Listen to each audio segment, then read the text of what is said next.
update for the council. Again, as you know, we have met with Howard Gas about the fact that they feel we need to put a gas line right through the middle of our city. Despite the fact they didn't think anybody lived out here. They actually said that. They didn't know it was a city. I know it was a city, yeah. They didn't know it was a city. Yeah, they know it's That's a fact. So I've been talking with citizens. Obviously they're very upset and understandable. I have one gentleman I've been talking to personally that needed a permit for a shade shed. And when asked why he needed a permit for a shade shed for his cows, he said because Howard Gas, that they were coming through his property and taking out his oak trees. Thank you. Thank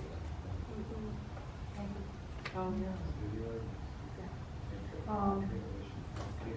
And I don't understand how you cannot work around an oak tree. It should be illegal. You can in San Antonio.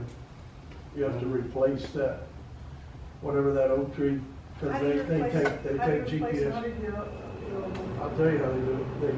Because the water corporation had to do it, they take GPS shots several times a year, and they measure the canopy from the sky shot, and they have an equivalency rate to where they say that canopy is X amount in diameter.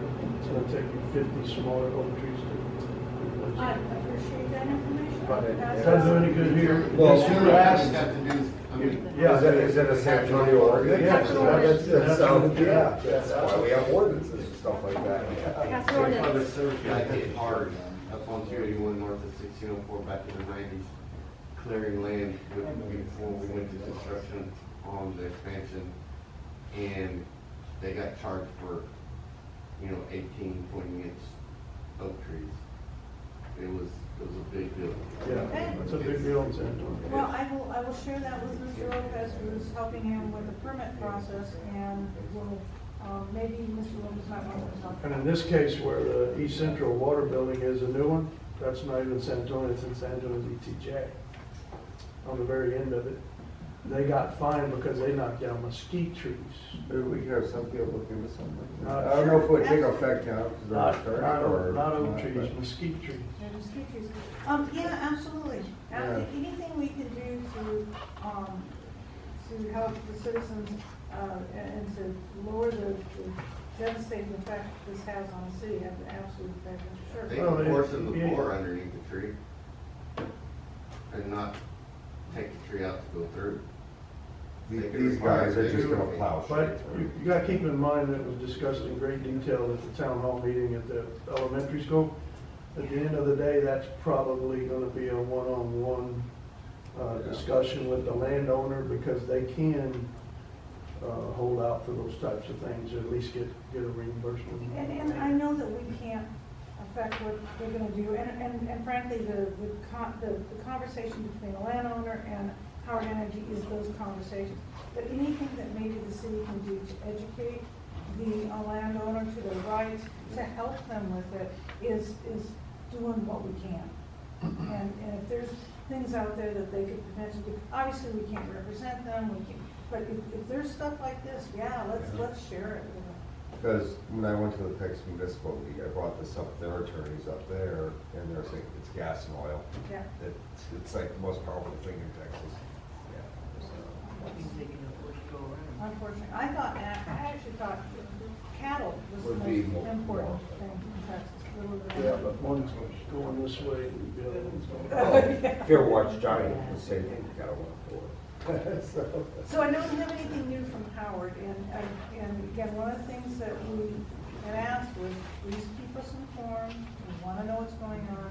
We haven't got much, so if I'm not hearing anything in the near future, I will reach out to. The other concern I have, of course, is we are also a landowner, the city is, and I want to know what they're going to do to our, like, our roads, what are they going to cut through, and what are they going to do for us? Because if they have to help out the landowners, we're a landowner, what are they going to do for the city? Yeah, that's a good point, because during the town hall and the meeting before that, when they cross our city right of ways, like I know they're crossing Pittman and Lupon, the state highway's a different one, that's state of Texas, but they have to go in deeper depth. So somebody's gonna, from the city's gonna have to monitor that. My guess would be that's gonna be the engineer that's gonna have to make sure he does that. Yeah, no. But also, again, what are you gonna do for the city for the disruption of the time? I frankly think they should build this community center. Why not? Why not? A pavilion at the park. A pavilion at the park, thank you very Yeah, much. that's, that You in the gonna give them community name center. rights, is it gonna be the Howard Energy Pavilion? Yeah, or- no. That will be the city of St. Edward. Yeah. Thank you very much. Okay, so, Oh, you know how to get on the bad side. I know, right?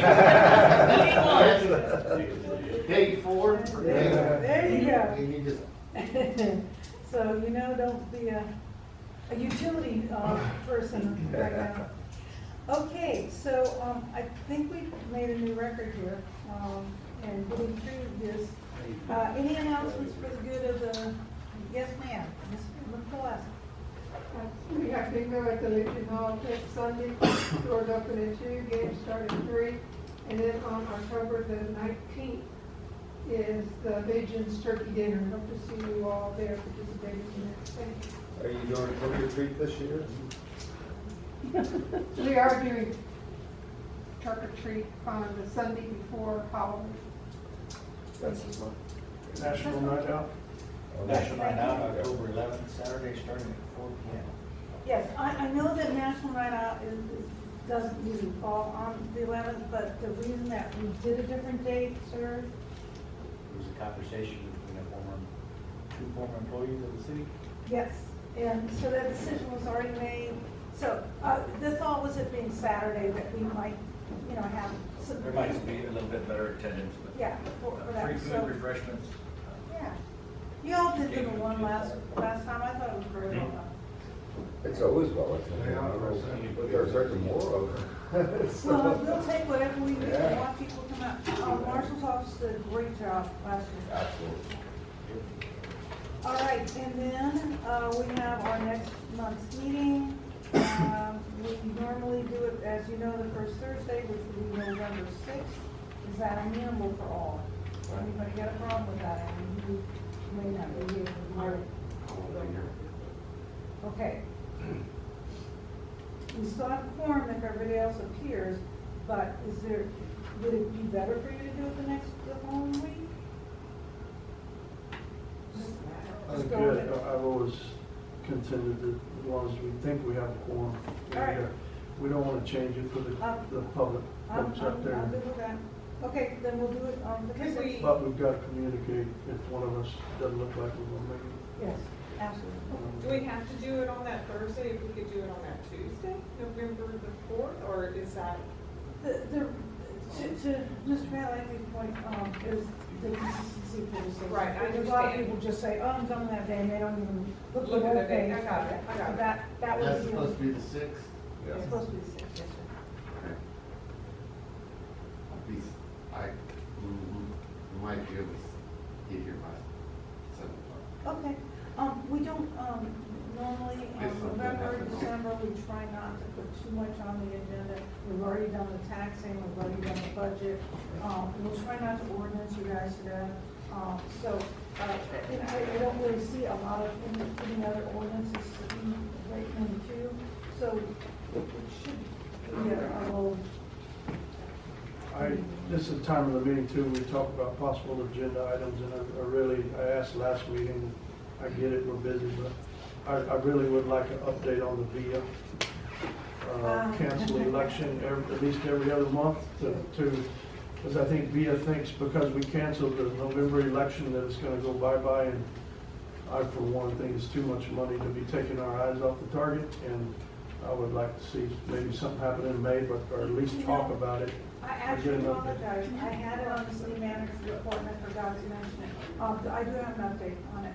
Well, you can still give it. Yeah, I'm speaking at the, so in this area, we have something called the Northeast Partnership. And it's the coalition of all the mayors in this immediate area. It's Church, Civilo, No. Probably that's too far south. No, it's sure it's the little. Yeah, if you said northeast. Commerce, Crest. Santa Clara, St. Hedwig, Sabine, everything in this kind of, yeah, Commerce, Live Oak, all the guys in this area. We meet once a month at, to discuss things, and other people are invited, it's public, to discuss it.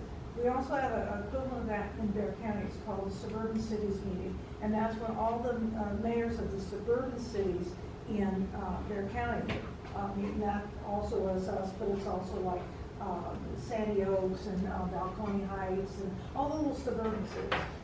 I'm speaking at that conference in October on VIA, and to explain to those cities what our issue is, what our concerns are, and I also spoke at the NEC mayor's meeting about this as well.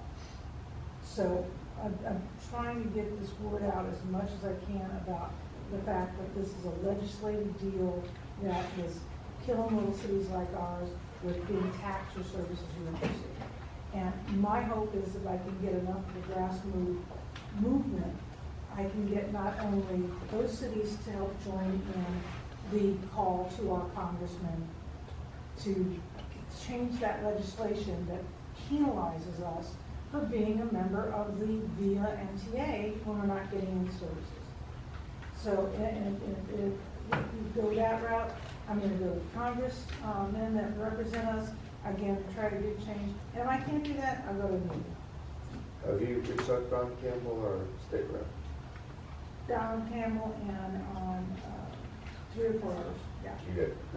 Congress is still fighting it with us, like. We did Congress, unfortunately, I haven't gotten a verification. I talked to their city manager, and he said, you know, I remember something about that, but I don't think they were officially. He was amazed to hear that if Congress wanted to get out of using VIA, it would cost them $14 million. As I said last time, if we decide not to be with VIA, who we're not getting any services from, it will cost the city $960,000. We will be penalized. And we are currently paying $128,000 a year taxes to VIA for no services, and I'm not receiving services for 3 years. This is why I'm so upset about it. This is just not strong. That's why I'd like to, I appreciate the update, because I'd like to at least hear something like that, at least every other month. Okay, sure. Just, if we can keep pushing, at least nothing else that tells our constituents that we're trying. Yeah, and you guys, I have the packet that we had in it there last time. You're welcome to it. If you have someone you can talk to at the congressional level, at the legislative level, please, let's see what we can do. Because obviously, as you know, the more the legislatures hear complaints about it, the more their attention they're going to pay. And you think it's more of a state target legislation than? Oh, yeah, it's It's state a state legislative. law. Yeah, it's Texas code, something that says that if you are a member of the VIA thing and you want to get out of it, you have to pay this penalty. Most confusing ordinance.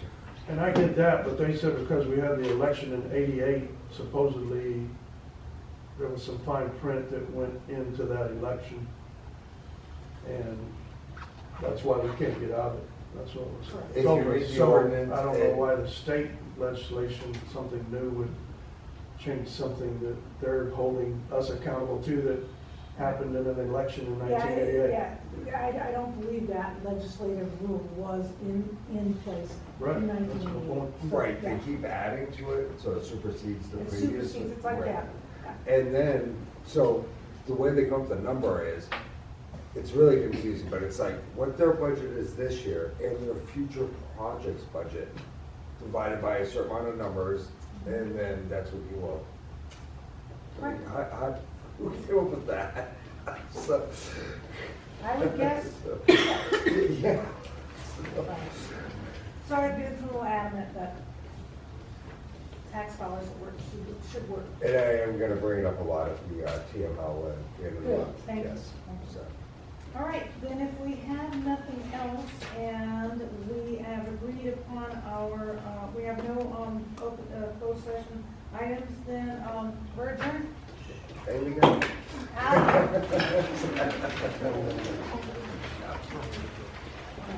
Should've come up with-